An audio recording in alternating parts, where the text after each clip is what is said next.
Hi runners, so we are a week out of the London Marathon, so I thought I'd just pop you a couple of little really easy tricks that you can use to help you keep those little niggles, those little pains under control. Now, I'm sure that you've been stretching, you've been doing all the little bits that you know you should be doing. Are your feet starting to take a bit of a pounding? Let's face it, you're right at the peak of your mileage now. So, really simple tool. I use one of these. It's £20 from Amazon. You know, you can use the really expensive brand name ones. I personally, other than wanting this a little bit bigger, don't see the point in spending a lot of money. I'm really flat-footed, so I tend to get a lot of pain. Oh, excuse how dirty my feet are. Across the base of my foot, but right here at the base of my heel. And it's really common to get plantar fasciitis when training for long distance runs. So I'm just going to use a little bit of the Mighty Green CBD oil because that's what I use in the clinic. It comes on and off really nicely, and I like the idea of the anti-inflammatory effect. So, grab your tool. You can use a rolling pin. You can use basically anything solid. Even those little plastic massage tools you can get from Boots, they are fine. You just want something to protect your hands. And all you're going to do, nice soft pressure. If you really dig in hard, you're just going to cause more inflammation. And yes, it would help if you had active plantar fasciitis to really break down the connective tissue, but that's not what I'm doing. What I'm doing is trying to keep my feet loose so it doesn't get to that point where I'm really inflamed. Now, what you should ideally do is do all of the strokes towards your heel. And the idea is you're working with the natural drainage, pushing the fluid up the vascular channel and encouraging the fluid out of the feet. If you go downwards, then the idea being that you're encouraging the fluid to pool down into your feet. You can have swelling around the toes, around the ankle, especially if we're going to do the whole calf. I prefer pushing away than pulling because it's a more natural movement. So all I'll do is counteract this by laying on my back with my feet up for 5-10 minutes after I finish doing this. My logic being is I've mobilized everything. I've gone all the way up the chain to create space. And then everything can drain out and I'm improving the drainage. You could also do some like calf pumping, calf activation exercises with a band. Again, you're activating the calf, which is going to pump the fluid out. And you see all I'm doing is 30 to 60 seconds and I'm just doing nice, long, even strokes. If you've got an area that's particularly nasty, then you can work. I would say this close to a race, like a week out, you don't really want to be going really deep, like getting the tip of this and going really, really deep and focused, breaking down nasty connective tissue. You can, but you're at risk of making it inflamed and sore. And if you're going to do a couple more runs or just get on your feet and get moving, you know, you're going to go up and pick up your race number, you're going to be out and about. Do you need that increased inflammation if it's just a precaution rather than treatment? Yeah? So if you're treating, then yeah, just get that tip, get that nasty point, just work. I tend to work around it first, break down the tissue, then get right on the point. You can always actively use the area you're working on. So by contracting and releasing the tissue, you're gliding it across my blade, just giving a slightly different stimulus more than anything. With firmer pressure, we call this a glide technique, but with this kind of soft pressure, all it's doing is just changing the stimulus. And I'm going to come all the way around the ankle. And again, you can see, look, I can do the same pressure, tips of my fingers. This isn't about being really nasty and heavy-handed. I know sometimes that feels good, but you just don't need to do it this close to a race. The same as having a really nasty deep massage. Like if you've got tight broken bits that you're worried about, then yeah, get some really deep work done now while you've still got a week to recover. But you don't want to be having that done too close to race day. You want a nice, fluid, flowing, releasing treatment done. And then you can have that really deep work done post-race. So you see I've got a little bit faster because I found an area that's a little bit tight for me. So I'm just getting a little bit deeper, the pressure's a little bit more. I'm just applying more pressure on my thumb, but most of it's coming from the trigger here. And I'm just driving through my foot, working all the way around my ankle, just breaking down the pressure and breaking down any restrictions I've got. And I'm just going on to the outside. Exactly the same thing. It's not easy doing the outside because it's an awkward angle. To be honest, if I was on the sofa, I would just have this here, but I want you to see what I'm doing. So I'm turning my foot out so you can see what I'm doing, but you don't need to be at this angle. You can just be sat here. You don't need to see what you're doing because you'll feel if you're in the wrong place. Or if you've got a really lovely other half, get them to do it for you. The same principle. You just put the tissue on to stretch and just gently glide up and down, not too firm pressure.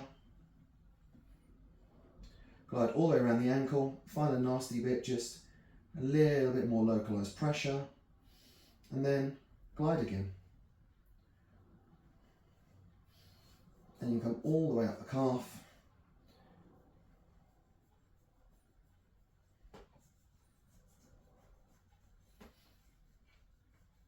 Oh, I don't know if you can hear that, it's really gristly. I've been running a lot more. If you can see, like I'm getting a little bit of red discoloration, that's really normal, don't worry about it. You won't do any damage. Now, one area that everybody neglects is tibialis anterior. Really deep massage in this area feels incredible outside of race week. In race week, you're just going to be releasing. So all I'm doing, I'm just going to switch hands so you can see what I'm doing. Gliding the pressure. You see the amount of pressure I'm in? I'm not really digging in. It's just enough to take the tissue slacker up, and I'm gliding.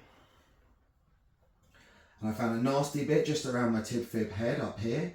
So I'm going to go really deep in there, just working around that knot. It's good. And just using it for a bit of pressure.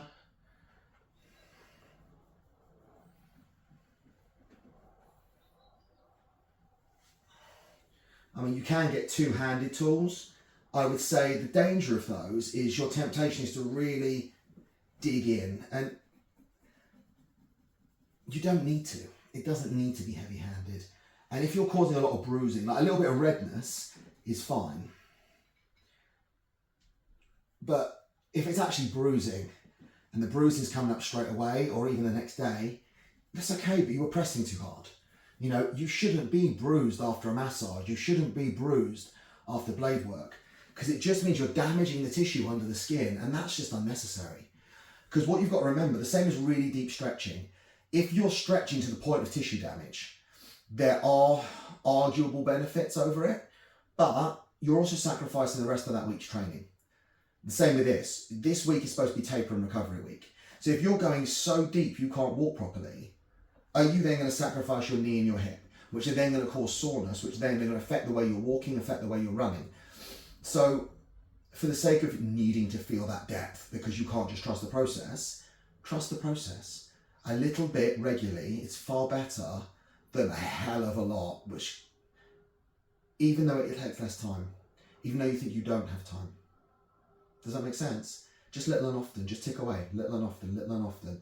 Because you can then experiment and go, yeah, that feels really nice and loose now. I can feel that I've still got a little bit just on the inside of my heel, so I'm going to work back in there. But other than that, my foot feels incredible now. And you've seen how little time I've spent and how much little effort I've put in. And the difference between my 2 feet is honestly, it's night and day. My left foot just feels really loose, like really relaxed. And my right foot still feels bound and tense. So I'm going to have to do the other side now, because otherwise when I run tomorrow, it's just going to feel wrong. But I won't do that on video because it'd be boring.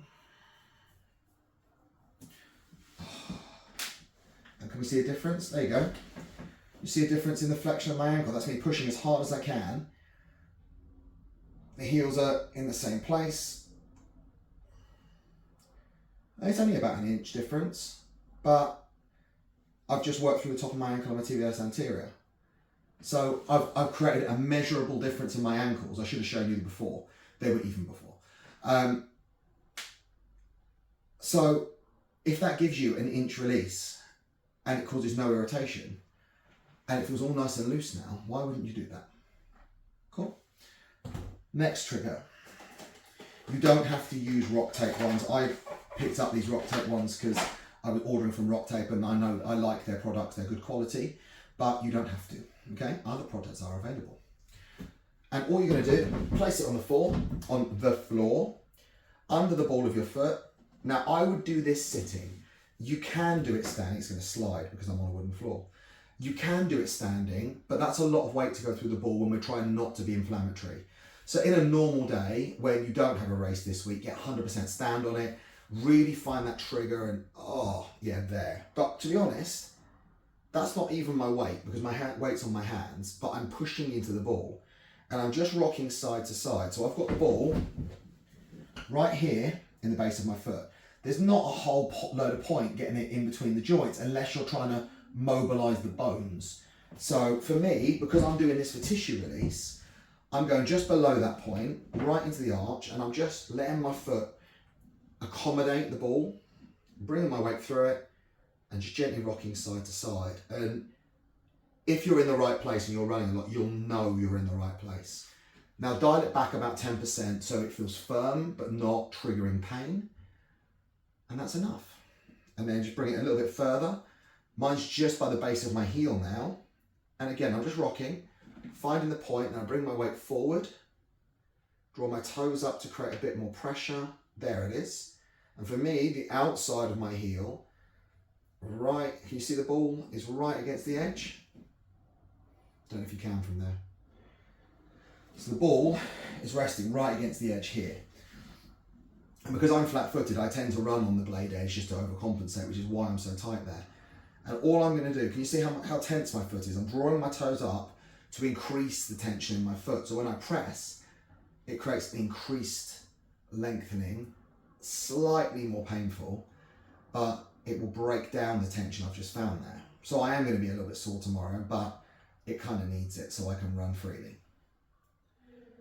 And then if you're on a floor that's not going to roll, just roll circles. So you just roll circles under your foot, minimal pressure. Obviously when you're standing on it, you put more pressure on. This can be done with a golf ball on feet, that's completely fine. Okay, and just rock, close the toes, open the toes, close and press, and just open. And what I'm doing is I'm tensing the front of my shin, so I'm drawing my toes right up and then dropping right down. 2 really simple little hacks to release off the bottom of the feet and the ankle. I'm sure you're doing all your other stretches, but I am going to post those tomorrow as well. Just some basic calf stretches and a little routine that you can do pre-running just to mobilize.